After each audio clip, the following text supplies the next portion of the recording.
तो व्यूअर्स, अभी मैं आप सबको ऑपरेशन ऑन सेट्स और प्रॉपर्टीज ऑफ सेट्स को यूज करके टेक्निक्स के साथ वेरी इंपॉर्टेंट 3 क्वेश्चंस को और उसके सॉल्यूशन को समझाने जा रहा हूँ। तो देखिए, पहला क्वेश्चन कह रहा है using properties of sets so that A union B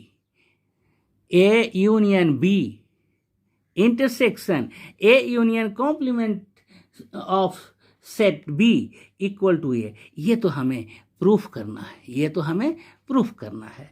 तो देखिए इसके सॉल्यूशन क्या कहता है। इसका सॉल्यूशन अभी हम दिखा रहे हैं आपको। इसका LHS में जो दिया हुआ है उसको पहले हम लेकर के चलेंगे। LHS में दिया हुआ है A यूनियन B इंटरसेक्शन, यहाँ ये इंटरसेक्शन लिखना है, ये intersection A union B dash, ये है LHS। तो अब हम डिस्ट्रीब्यूटिव लॉ को समझ लीजिए। A union B intersection A union B dash, ये है यूनियन ओवर इंटरसेक्शन। तो ये डिस्ट्रीब्यूटिव लॉ से इसको हम लिखेंगे this is equal to A union B intersection B dash using distributive law because of distributive law।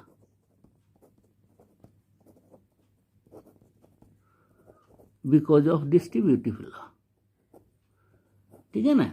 अब ये देखिए B intersection B dash,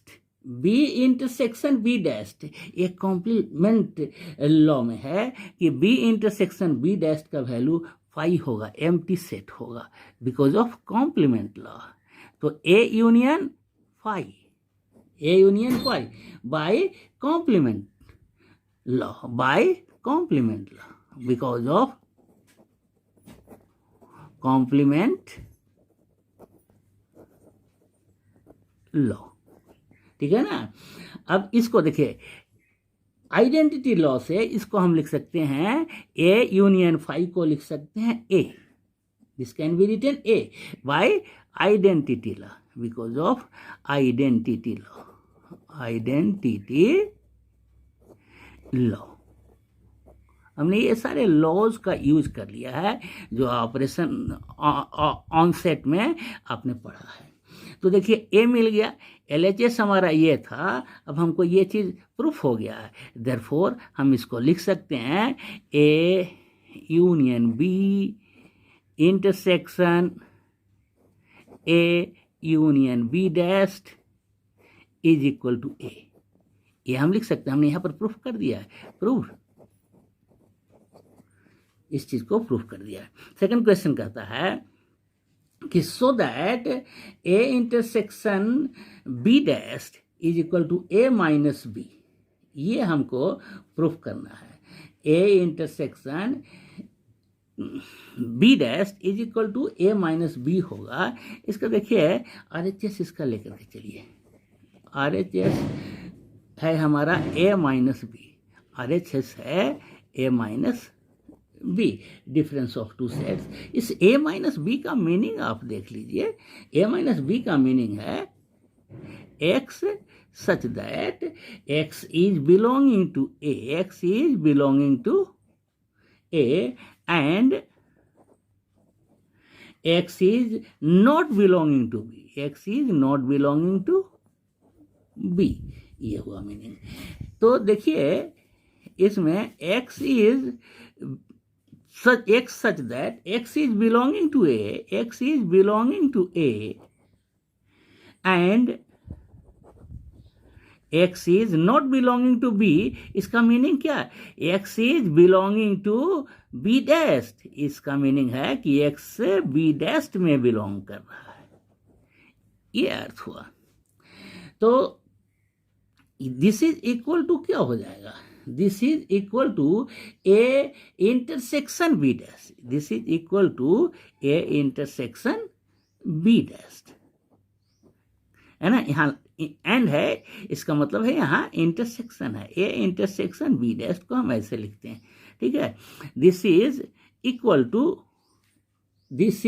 to R H S. यही तो एल एच एस और आर एच एस तो हमारा निकल गया. देयरफॉर हम लिख सकते हैं A intersection B dash, A intersection B dash, A intersection B dash, A intersection B dash is equal to A minus B, is equal to A minus B. यही तो प्रूफ करना था, जो प्रूफ हो गया. अब थर्ड क्वेश्चन में क्या कह रहा है कि if A intersection B dash is phi empty set, तब आपको दिखाना है so that A is subset of B. तो इसमें आप ए का मीनिंग आप लेकर के चलेंगे. सेट ए का मीनिंग है A intersection universal set, A intersection universal set. ये आइडेंटिटी लॉ से हम इसको लिख सकते हैं, because of identity law.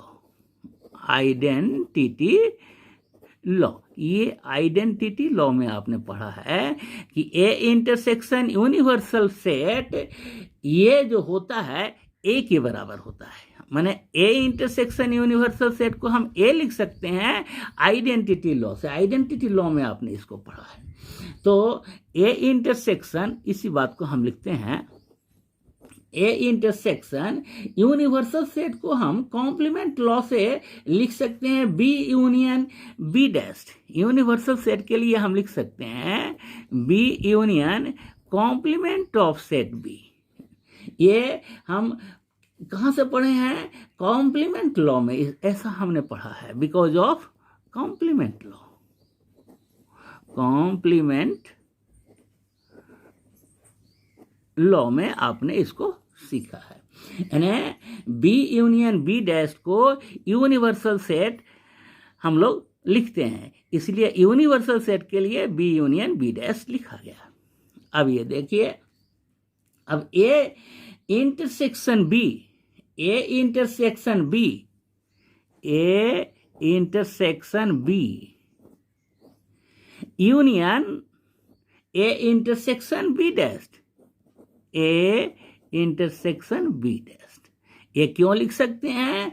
Because of distributive law. ये हम लिख सकते हैं because of distributive law.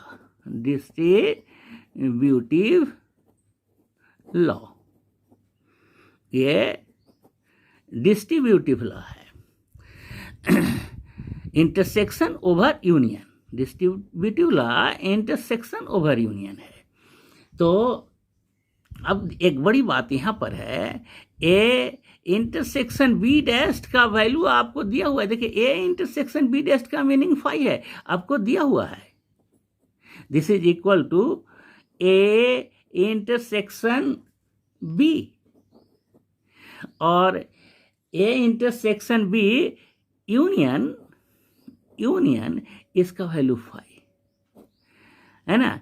Because आपको यहां दिया हुआ given A intersection B dash equal to phi.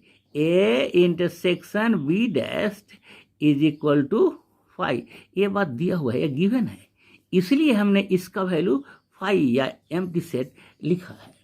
तो यूनियन फाई और किसी भी सेट का जो होता है वही सेट होता है ना. ए इंटरसेक्शन बी, तो इसका वैल्यू हो जाएगा A intersection B. A intersection B इसका वैल्यू हो गया.